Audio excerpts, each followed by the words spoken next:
আসসালামু আলাইকুম। Hello everyone. আজকে আমি নিয়ে এসেছি জাপানিজের ভাইরাল ক্রিসপি মজাদার ফ্রেঞ্চ ফ্রাই, একদম সম্পূর্ণ ভিন্ন রকম স্টাইলে। তো প্রথমে আমি আলু কেটে নিয়েছি এবং আলুগুলো ধুয়ে নিচ্ছি ভালো করে। ধুয়ে আমি আলুটা সিদ্ধ বসাবো। আলুটা সিদ্ধ বসিয়ে দিয়েছি, ভালো করে পারফেক্টলি সিদ্ধ হওয়া পর্যন্ত অপেক্ষা করব। আলুটা তো হয়ে গেছে, এবার আমি ঢেলে নেব। একটা জালে পানি সরিয়ে ঠান্ডা হওয়া পর্যন্ত অপেক্ষা করব। ঠান্ডা হয়ে আসলে তখন আলুটাকে ম্যাশ করে নিতে হবে। তো আমি হাতের সাহায্যে আলুটাকে ম্যাশ নিচ্ছি। আপনারা চাইলে ম্যাশ করে যে কোনো জিনিস বা একটা কাঁটা চামচ ব্যবহার করতে পারেন। তো ম্যাশ করে আমি দিয়ে দিয়েছি 1 টিস্পুন লবণ এবং মরিচের গুঁড়া, এবং দিয়ে দিয়েছি 1/2 টিস্পুন হলুদের গুঁড়া। আবার দিচ্ছি 1/2 টিস্পুন গরম মশলা গুঁড়া।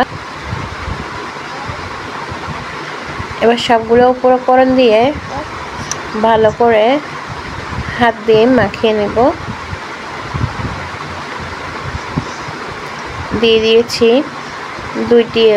4 টিস্পুন কর্নফ্লাওয়ার দিলে এই নাস্তাটি খেতে ভীষণ মুচমুচে হয়। ভাইরাল আলুর জাপানিজের ফ্রেঞ্চ ফ্রাই। তো ভালো করে সব কিছু উপকরণ একসাথে মিক্স করে নিচ্ছি। সব কিছু উপকরণ মিক্স করে পারফেক্ট একটা ডো তৈরি করে নিচ্ছি। ডো তৈরি হয়ে গিয়েছে। আমি হাতে তেল নিয়েছি, তেল লাগিয়ে নিয়েছি এবং একটা পিড়া বেলুনি নিয়েছি।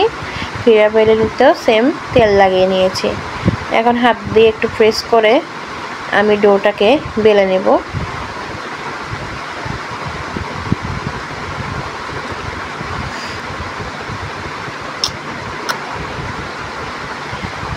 ডোটা কিভাবে বেলতেছি আসলে এখানে বলার থেকেও দেখলে বুঝতে পারবেন। ডোটা আমি বেলে নিয়েছি। একটা চাকি নিয়ে আমি প্রথমে মাঝখান দিয়ে কেটে নিয়েছি, তারপর আবার মাঝখান দিয়ে কেটে নিয়ে 4 কোণা করে একটা শেপ দিয়ে নিয়েছি। এরপর ছোট ছোট পিসেস করে নিচ্ছি, চিকন পিসেস করে নিচ্ছি। আসলে যেভাবে পিসেস করবে তারটা ঠিক সেভাবে হবে। তো আমার কাছে মনে হলো আমি এভাবে পিসেস করব। তো আমি এইভাবে পিসেস করে নিয়েছি। এরপর আমি ভাজতে যাব। তো জাপানিজদের ভাইরাল এই ফ্রেঞ্চ ফ্রাইটি বাসায় একবার ট্রাই করে দেখবেন, এবং যদি ভালো লাগে ফ্রেন্ড এবং ফ্যামিলির সাথে শেয়ার করবেন, এবং আমার চ্যানেলটি সাবস্ক্রাইব করবেন। পাশে থাকার জন্য অনুরোধ রইল, এবং পুরো ভিডিও দেখার জন্য অনুরোধ রইল। তো আমি ভাজতে চলে এসেছি ভাইরাল জাপানিজের ফ্রেঞ্চ ফ্রাই। তো ভাজতেছি। আমি একটা করে পিসেস তুলে নিয়ে তেল গরম করে নিয়েছি। এখন তেলের মধ্যে আমি প্রায় 5 থেকে 6 মিনিট গোল্ডেন ব্রাউন করে ভেজে নেব। একটু অপেক্ষা করে ভাজতে হবে। একটু সময় নিয়ে ভাজলে ভেতরটা ক্রিস্পি হবে, উপরটা ক্রিস্পি হবে, এবং ভেতরে আলুর যে পুরটা থাকবে সেটা একদম নরম সফট থাকবে। তো আমার ভাজা হয়ে গিয়েছে জাপানিজের style French fry, viral French fry.